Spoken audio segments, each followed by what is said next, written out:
Chapter 1. Personal Power. A corporate perspective on how to attain individual power. Power. It corrupts the best and attracts the worst. Its allure is loved and despised. It brings more pain and less happiness. And yet, men chase it like wild animals. We cannot help ourselves. But not only can we not help ourselves, but we are also nothing without it. Welcome to Earth, where women are born with value and men are born without it. Us men need to find our value. Women must preserve their deteriorating value, and men must accumulate it. We find it by earning, then providing. Our output is what defines us, and our level of output originates from the personal power we hold. From all the literature I have come across on power, I find Robert Greene's The 48 Laws of Power to be the most effective and useful. This article will seek to deliver a different angle on power. It will focus on the accumulation of power through 5 facets relevant to any organizational hierarchy. Here's a web definition of power. The ability or capacity to do something or act in a particular way. The capacity or ability to direct or influence the behavior of others or the course of events. The power in this context fits the second definition, where an individual has the capacity to influence others to gain an objective. But power is much more than that. There's a pattern across history on how individuals have wielded power. It goes along the line of power is taken with brute force through a set of cunning, conniving tactical steps. It is then guarded and only accessible to the bearer who uses it, either for the prosperity of a nation or himself. But this is changing rapidly. Power now is like an open source where everyone can participate. One meme that goes viral can direct a whole audience towards a new way of thinking. It no longer acts like a currency that needs to be hoarded in order to be utilized. Just Google this: how social media toppled an Egyptian dictator, and you will see just what I mean. This change will continue to happen as more people adopt the internet in their lives. But the essence of where influence originates from does not change. Influence will still need to be backed by credibility if it is to yield any substantiating impact. What does this mean to you? For starters, the dynamic shift with regards to power makes it easier for people like you and I to obtain it. Your capacity to influence others has increased and will continue to increase. No longer will you need to cultivate a sphere of people around you to influence. Social media and technology have sorted this step out for you. If you wanted to, you could influence thousands of people in a matter of weeks. What you need to work on is your credibility.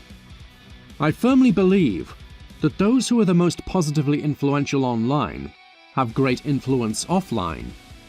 Those who thrive online have their life sorted and thrive offline.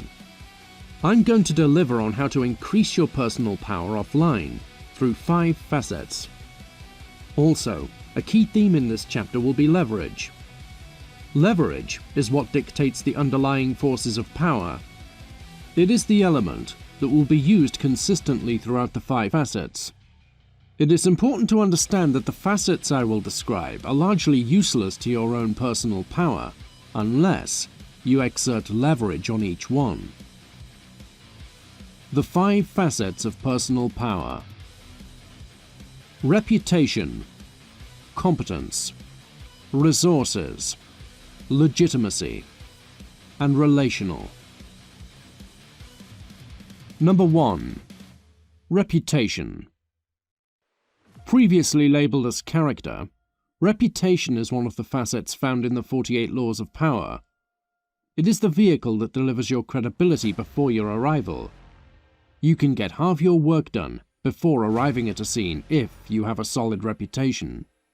So first and foremost, your focus should be on delivering a reputation.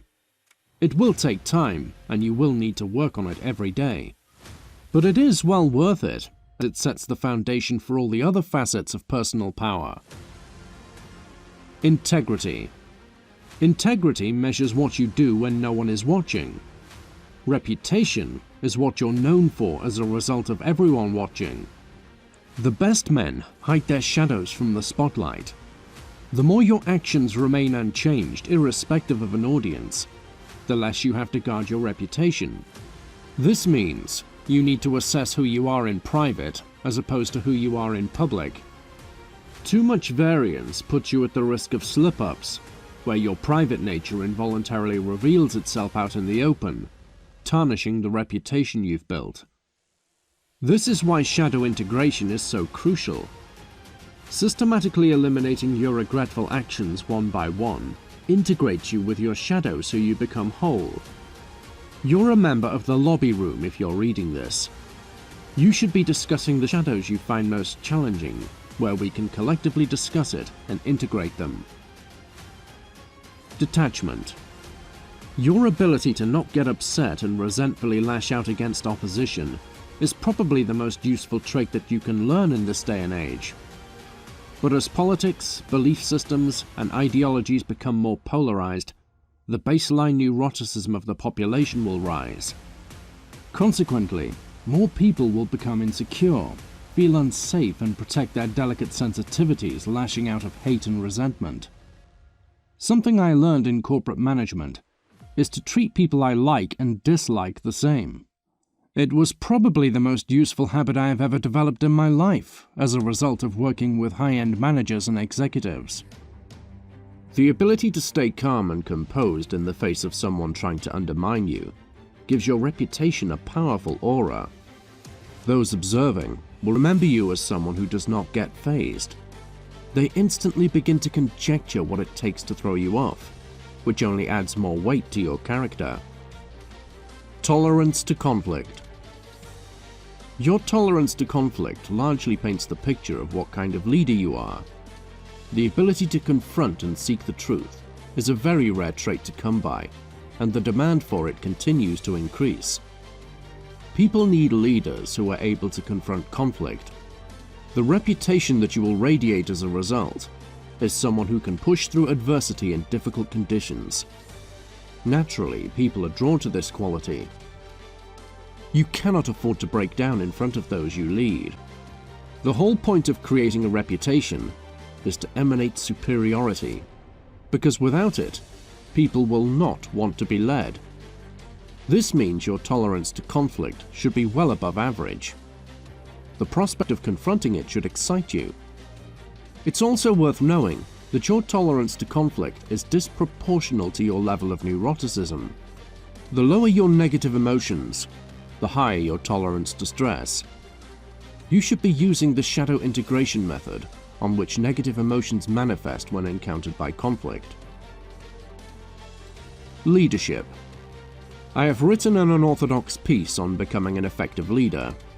It takes a different approach by utilizing human emotion through influence and compulsion. Read the chapter of this book titled How to Be an Effective Leader.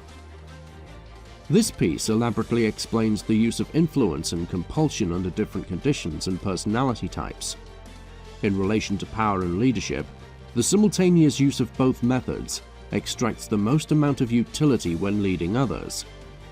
The crux of this chapter sums up in one sentence: explicitly details the benefits of complying, while implicitly stating the consequences of defying. Leverage.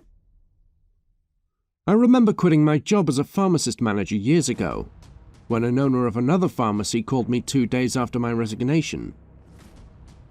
"Are you on the market?" he asked me.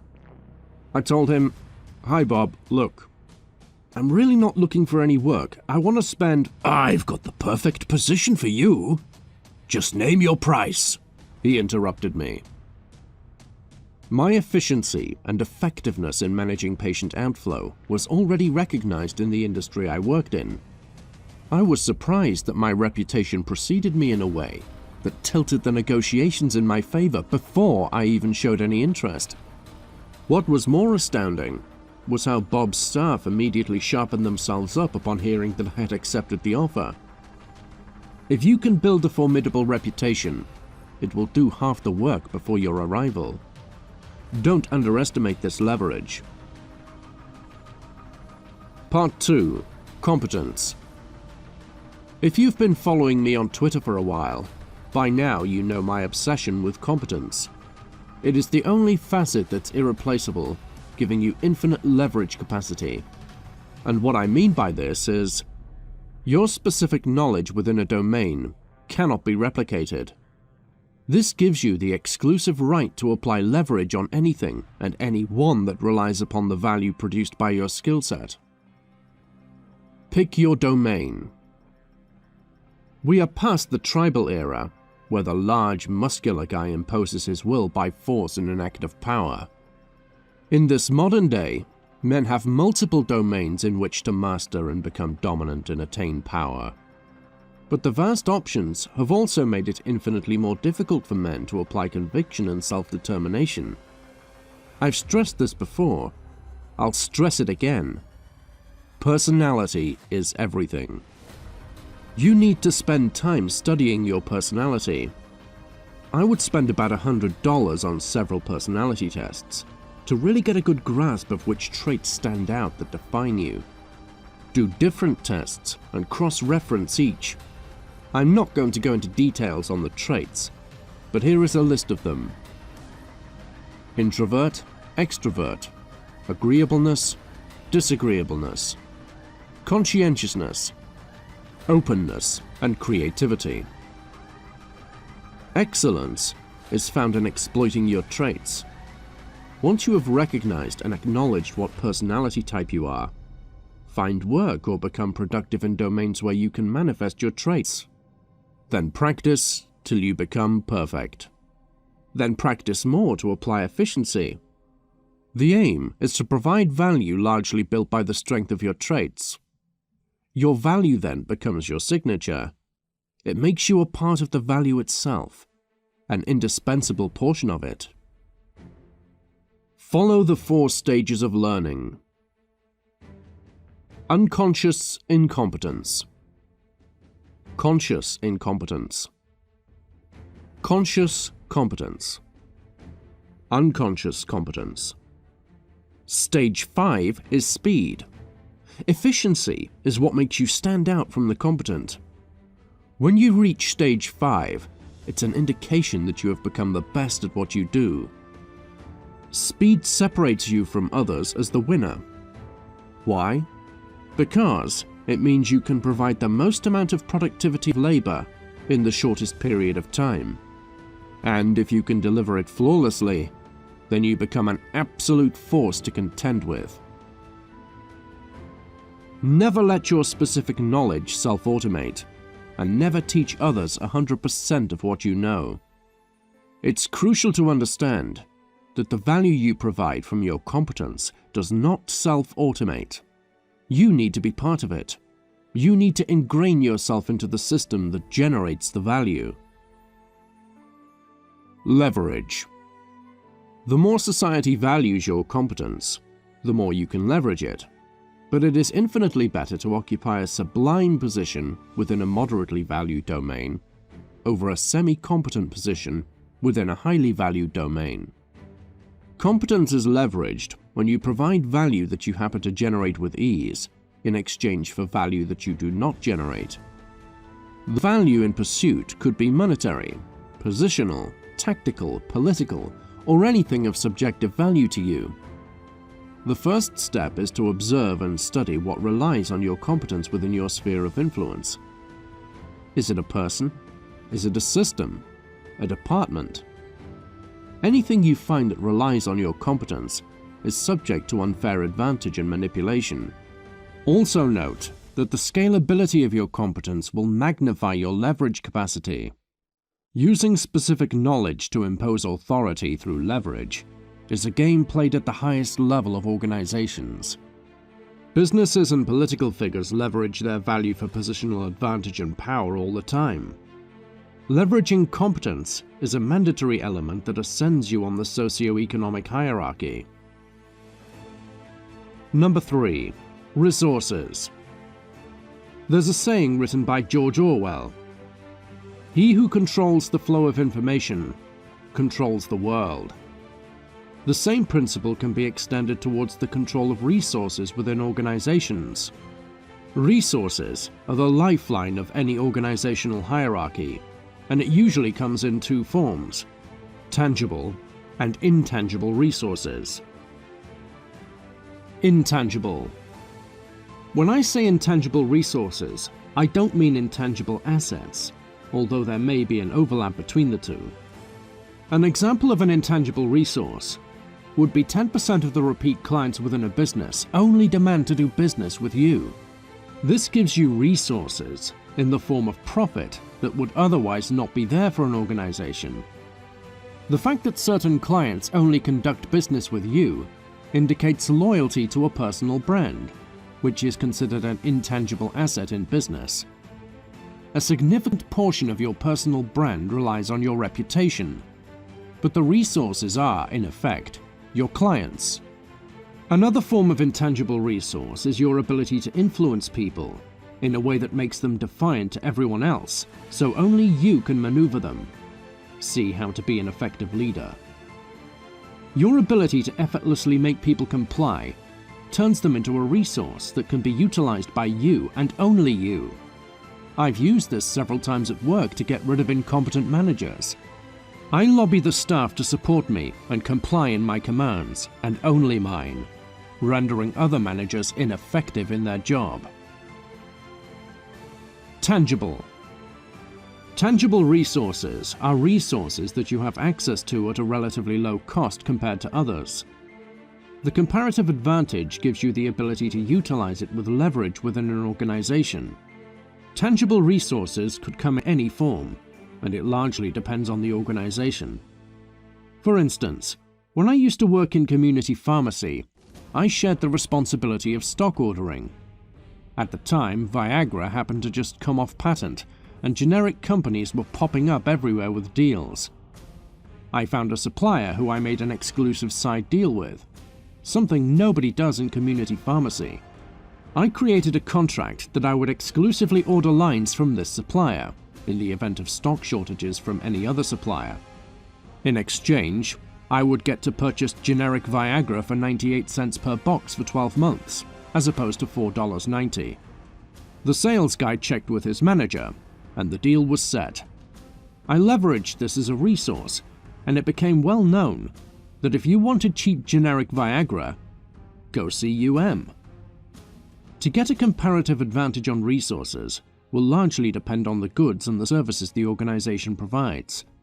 Therefore, ideally, you should make a list of all the resources your work needs to provide as service. Then see whether you can improve a particular resource availability through your position, connections, and perhaps your own personal assets. Your ability to control resources within an organization is extremely powerful because you directly impact the economics of a business. The mere knowledge of being known for supplying resources at low cost gives you a tremendous reputation as an individual who prioritizes the viability of a business. There is no downside to this. You will at least become reputable as a resource person, and at most you can leverage it in exchange for any other value within the organization. Number 4. Legitimacy. Legitimacy refers to having the license to do. It derives its power from a license provided by a governing body or an academic institution. In relation to personal power, legitimacy is the most difficult facet to attain. My audience listening to this either already have it or lost the time opportunity to acquire it. It is an element of power that is taxing on your time and takes many years to yield any substantiating impact. However, the good news is that with the technology of this day and age and the egalitarian nature of schools, the attainment of legitimacy has diversified across several domains. For instance, aside from a governing body or a schooling institution, it is now possible to create legitimacy over time in one of these domains. Reputable social media presence, entrepreneurship in a startup, the small business that provides a service. I hold a pharmacist license and an MBA degree, which I am currently doing an extension on. By far, the most valuable decision I made was to study for my MBA. Not just because of the content I learned, but the credential is highly valued in the business world. If you are a manager with a decent job, I strongly recommend you look into doing an MBA. In any case, your path towards your purpose should ideally acquire you a form of legitimacy. Promotion favors legitimacy. In organizational hierarchies, the possibility of facing high competition with regard to promotion is common. Whether you disapprove of the schooling system or not, credentials separate you from the pack. It gives you an unfair advantage during promotions and management selection. I was faced with competition many times in my career, where my credentials ended up giving me an edge. If you're ambitious with an aim to get promoted or reach a higher salary package, an MBA or a credential relevant to the organization can help you achieve both. If you and your colleague are working in the same department, and you have done an MBA while your colleague has not, it goes without saying that you will be the first choice for promotion. Legitimacy insulates you. When COVID lockdown happened, demand for health professionals, web developers, software engineers, and information technology all went up. At the time, I was temporarily working at a pharmacy, which was the only business that was open in the area, with the other being a medical center. Obviously, my degree just so happened to be useful in an unpredictable pandemic. But don't discount the fact that a credential can force society to rely on your labor. Number 5. Relational. Before I explore this facet, it is important to know that there is a tremendous overlap with each of these facets discussed before, and each one will play a substantial role with regards to your relations with others. The essence of who we are and what determines our importance will never change across time. If you want to network and connect with others, you must bring something to the table. The 4 facets discussed before aim to achieve that in the most pragmatic way possible. To understand the relational aspect of individual power, you first need to make sense of some definitions. Ties. The people you know. Some call this your contact list. It is a list of everyone you have access to, whether you see every day, or email, or call. Coalitions. A group of people that work in a coordinated manner to exert force and influence. Density. Measures the strength of your ties in your coalition. Having a contact list is one thing, but being able to leverage them for effectiveness is another. Centrality. Determines how close you are to people of influence within coalitions. A typical hierarchy. Please refer now to page 2 of your supplement, and let's explore the image at the top of the page for a moment. What I'm going to discuss refers to a reasonably well-managed company that seeks to promote competence and ideas. We have an organizational hierarchy with a division that contains people within a coalition and people outside it. This image is a snapshot of one operating group, but depending on the size of the company, there could be several coalitions that form within departments.